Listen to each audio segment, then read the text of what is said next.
이 생물학이라는 자체가 생명을 다루다 보니까 최근 들어서 요즘에 좀비물이 유행하면서 너무 재밌습니다. 재밌어요. 진짜. 그런 바이러스가 있냐? 없죠.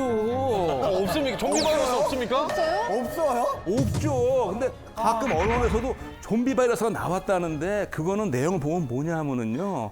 아주 몇백만 년 전에 어른 거에서 꺼냈는데 거기서 아메바가 하나 나왔는데 그 아메바를 봤더니 바이러스 비슷한 게 있길래 그걸 꺼내서 지금 아메바에 주었더니 얘가 감염을 하더라. 야, 몇백만 년이 지나도 다시 활동을 재개할 만큼 좀비스럽구나. 그래서 좀비 바이러스라고 한 거야, 얘가. 그런데 우리는 좀비 바이러스 그러니까 엄마, 나 좀비 되는 거야? 그런 바이러스 없어요. 교수님, 그러면 옛날에 있던 그런 박테리아를 살린다거나 DNA를 추출해서. 그거 아예 안 되는 그거는 가능하죠. 그거는 가능하죠. 뭐라고요? 실제 맘모스는 지금 부활하자는 프로젝트가 진행이 됐고 아, 왜냐면 맘모스는 네. 제가 알기로 뭐 북극이나 남극에서 그 고대로 예, 발견된 게 맞아요. 있잖아요. 네. 현생한테 가장 가까운 코끼리, 난자 이렇게 해서 그거는 지금 진행을 좀 아, 진행 아직 하고 있어요. 네, 하고 있어요. 뉴스 보면은 뭐 들리는 말로는 뭐 몇 년 내에 선보이겠다고 그러는데 아, 그럼 동물원 가면 이제 맘모스 보는 거예요? 와. 그 저기 위에 추운 지역 툰드라 지역의 생태계의 복원을 위해서 하는 것이고요. 아까 우리가 좀비 얘기 나왔었잖아요. 네. 네. 좀비는 없지만 숙주를 조정하는 미생물은 있어요. 숙주의 행동을 조정하는 미생물. 시드넘 무도병이라는 건데요. 시드넘 무도병. 1686년에 영국의 의사 시드넘이라는 사람이 처음에 이제 이거를 발견해서 이렇게 이름을 붙인 건데요. 보통 청소년 10대 아이들에서 이제 이게 많이 나타나는데 정말로 막 이렇게 막 꺾고 막 춤추고 막 자기 막 움직이고 막 가만히 못 있고 막 이러는 거예요. 그러니까 마치 이제 흡사, 좀비 마냥. 그러다가 이제 푹 떠서 뭐 또 자고 또 일어나도 멀쩡하고. 다행히 애때 발병을 하지만 뭐 가끔 하지만 그렇다고 이게 뭐 그것 때문에 이렇게 뭐 사망하거나 그러지는 않았어요. 너무 힘들겠다. 우리가 아는 유명한 사람 중에 이 앤디 워홀이라는 파바티스트. 사람도 이거 걸려서 뭐 학창 시절에 뭐 놀림도 많이 받고 그래서 이제 대신 집에서 아주 그 극진하게 각별히 잘 보살폈고 그 보살필 때 캠벨 숲을 뭐 많이 먹었다고 그러더라고요. 그래서 그 사람이 유명한 그림이 그 캠벨 통조림 그 많은 이유가 이제 그때야 추정을 하는데 이게 사실 처음에는 어떤 정신적인 충격 뭐 이런 트라우마 때문에 걸리지 않나 생각하기 쉽잖아요. 접근을 그렇게 먼저 했었을 그렇게 것 먼저 같아요. 당연히 할 뭔가. 수밖에 없었겠죠. 근데 저희 심리학에서도 무도병, 다양한 무도병 기록들이 있는데요. 대부분 이제 아주 심리적인 문제만으로 무도병이 걸린다. 네, 그런 거는 사실은 존재하기 어렵죠. 하드웨어적 문제라고 봐야 돼요. 하드웨어적인 문제. 그렇죠. 이게 결국 어떻게 되는 거냐면은요. 시간이 지나면 19세기쯤 오니까 이 시드넘 무도병이 뭐가 자꾸 연관이 되냐면 급성 류마티즘과 연관이 되는 거예요. 그래서 20세기에 와서 비로소 원인이 밝혀졌는데요. 연쇄상 구균이라는 게 있어요. 사슬처럼 쭉 구슬처럼 붙어가서 구균 동그랗다는 거거든요. 특정 연쇄상 구균이 감염으로 무도병이 발생하는 거예요. 그러니까 얘가 그 증세가 나타나면 일종의 얘가 그 면역 반응이 자가 면역 같이 돼가지고 그런 신경에 문제가 생기면서 아까 말씀하신 하드웨어적 문제가 생기는 거죠. 왜 그게 감염이 되는 거예요? 네, 그러니까요. 왜 감염이냐고요? 네. 어떻게 감염이 돼요? 방식이. 온통 미생물 세상이거든요. 몰라. 미생물은 우리 어떻게 다 들어올 수가 있거든요. 그러니까 어떤 식으로든. 그러니까 이게 감염될 수 있는 확률 되게 많아요. 특히 과거에는 되게 많았죠. 사실 서양 중세 역사서에는요, 이 무도병으로 추정되는 기록이 여러 번 나와요. 시드넘 무도병은 주로 이렇게 10대 청소년이 많다고 그랬잖아요. 무도광, 댄싱 마니아나 이렇게 불렸던 이 질환은 어른 아이 가리지 않고 이렇게 많이 물리는 거예요. 일단 이 증상이 발생하면은요, 정말 광란이라고 할 만큼 여러 사람이 지쳐 쓰러질 때까지 춤을 추었고요. 무언가가 그들의 몸을 완전히 장악한 것처럼 금방 움직이니까 뭐가 조종하고 있는 거 아닌가 이런 생각을 했다는 거예요. 게다가 일부 무동왕은 손과 발이 향듯한 통증을 느꼈다고 합니다. 이게 전염인 건가?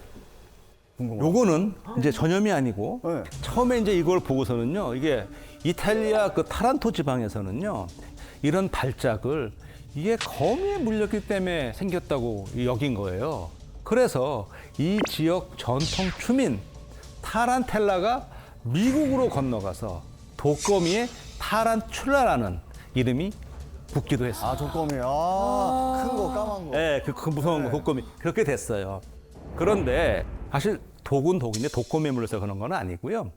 독소인데요. 네. 이거는 곰팡이가 만드는 독소예요. 맥각이라는 걸 혹시 아시는지 모르겠어요. 맥각. 아니요? 한자를 보면은 보리 맥자고요. 각은 뿔각자예요. 이제 보리에 네. 요렇게 뿔처럼 튀어나온다 하는 그런 거거든요. 그게 곰팡이의 일종인 맥각균이에요. 아, 보리뿔. 예, 그러니까 과거에는 이걸 잘 모르고 이제 저장하다 보면 그 습기가 차고 그런 곰팡이가 벌써 맥각균이 이렇게 나오니까 그걸 모르고 그걸 먹으면은 맥각균이 만드는 그 독소가 혹시 LSD라는 거 아시죠? 마약. LSD? 내가 왜 알고 있죠?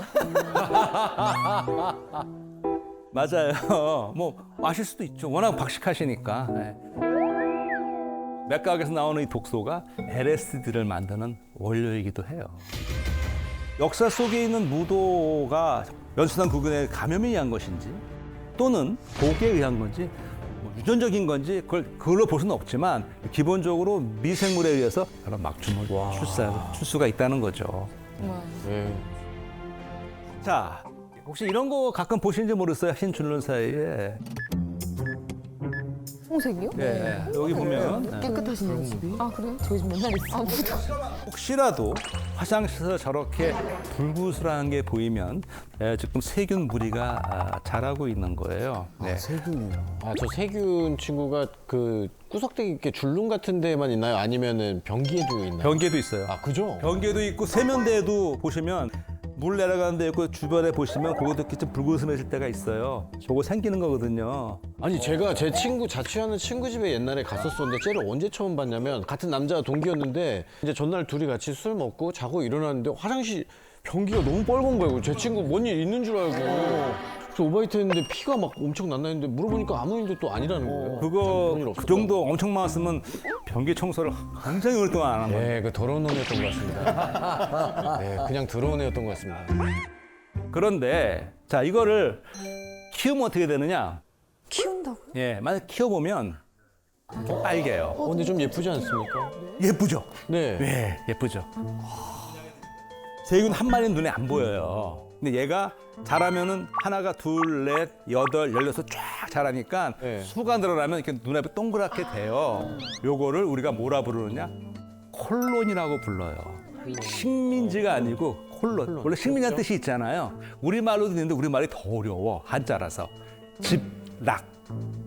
예, 집락. 저 친구들은 정체가 뭡니까? 세균입니다. 그냥 세균이에요. 네. 세레시아 마르세센스라는 세균인데요. 뭐라고요, 선생님? 세라피아 마르세센스. 방금 쎄쎄쎄라고 하신 것 같은데.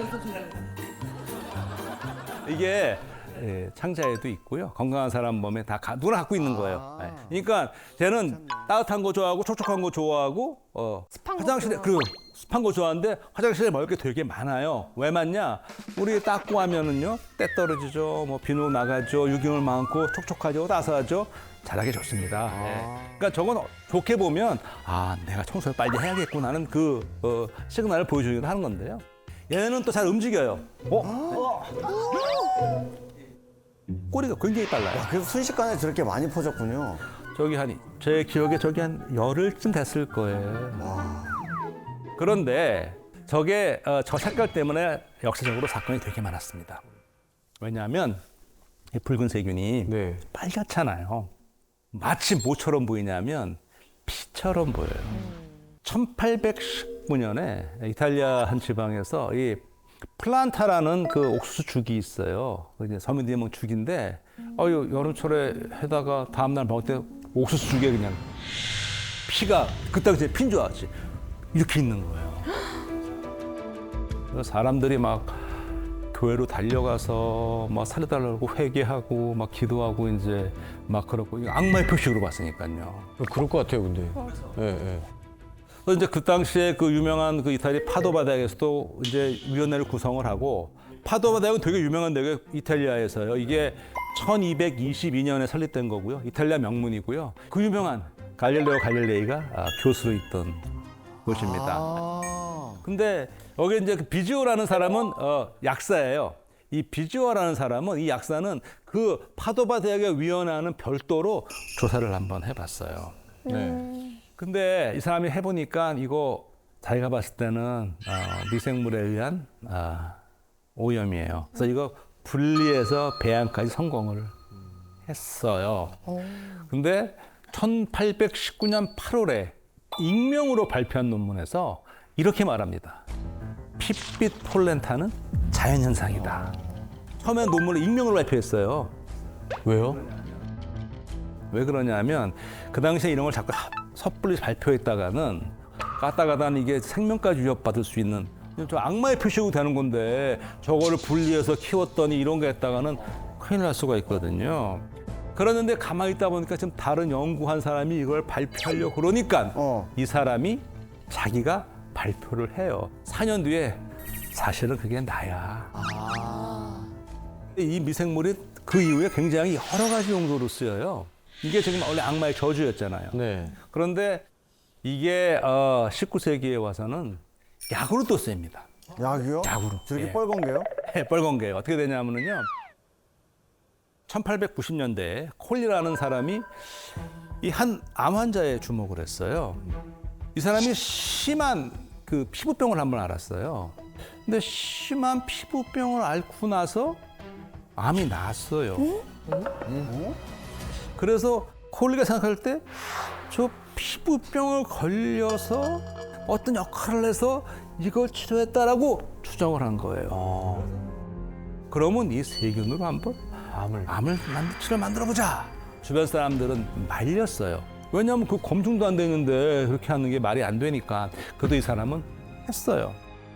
그래서 어떻게 만들었냐면 아까 제가 말씀드린 빨간 세균 세라티아 마르세센스를 주축으로 해서 이거를 만들어서 근데 그 당시까지 저 세균은 인체에 무해하다고 생각했어요. 인체에 병을 안 일으킨다. 병은 안 일으키는데 저걸 주면 암을 죽인다. 암을 죽일 수 있을 거다라고 해서 이거를 시도를 했어요. 일부는 효과가 있고 효과가 늘 나오는 건 아니었고. 근데 이게 사실 지금 와서 보면은요. 그 당시에는 전혀 몰랐겠지만 이 세균이 들어가서 면역 기능을 확 올려줘가지고 얘네가 암세포를 치료. 제거하게 할 수 있고 지금 사용하는 방법 중에 하나예요. 그게 원조가 된 거예요. 콜리가 바로 종양 면역 치료의 선구자가 된 거죠. 바로 저 빨간 세균을 가지고. 그런데 이 빨간 세균이 또 정말 또 기막히게 활용이 됐어요. 뭐야? 빨갛잖아요. 네. 한 번은 영국 의회에서 그 의원들이 독감에 많이 걸린 거예요. 네. 그래서 이제 미생물학자가 도대체 이게 얼마만큼 사람에서 퍼져나가는 것을 보기 위해서 바로 세라티아 마르세센스 용액을 입에다 물고 가글을 묵 한 다음에 뱉고 그 의회 맨 앞에서 셰익스피어의 문학 작품을 쫙 한번 읽었어요. 그리고 의회 저 구석구석에다가는 세균 키우는 거 보여드렸죠? 그 네. 배양 접시 그거를 쭉 놔뒀어요. 네. 어디까지 가나 봤어요. 얘가 어디까지 갈 수 있는가. 와, 대단하다. 목숨 걸었구나 또. 굉장히 멀리 가더라는 거예요. 이렇게 근데 확 나가면 그 타고선 가더라는 거예요. 그래서 이때부터 이 빨간 세균이 뭘로 쓰이느냐? 이런 추적하는 표지 미생물로 쓰이는 거예요. 야, 얘가 어디 가면 생기겠구나. 이렇게 막 쓰였어요. 그런데 이게 이제 1970년대로 오면서 60년대 말부터 얘네의 잠재적 병원성이 이제 밝혀지는 거예요. 그러니까 이거 얘네들도 늘 그래요. 몸이 좀 약해진 사람들한테는 들어가면은 얘가 잘하면 감염을 일으키면 증세를 일으키니까 그래서 더 이상 그때부터는 인체 실험용으로. 그런데 세라티아 마르셀센스가 만드는 그 색소 이름이 빨간색인데 그 이름이 프로디지오신이에요. 프로디지오신이 지금 항균 작용도 규명이 됐고요. 저게 말라리아 예방 효과도 있다고 좀 밝혀지고 있어요. 그래서 최근에는 실제로 저 프로디지오신을 가지고 항암, 그러니까 암 치료제 개발도 하고 있어요. 흔히 보는 이 빨간 세균인데 청소 안 했다는 거의 증거인데 그거를 얼마든지 유익하게 쓸 수 있다.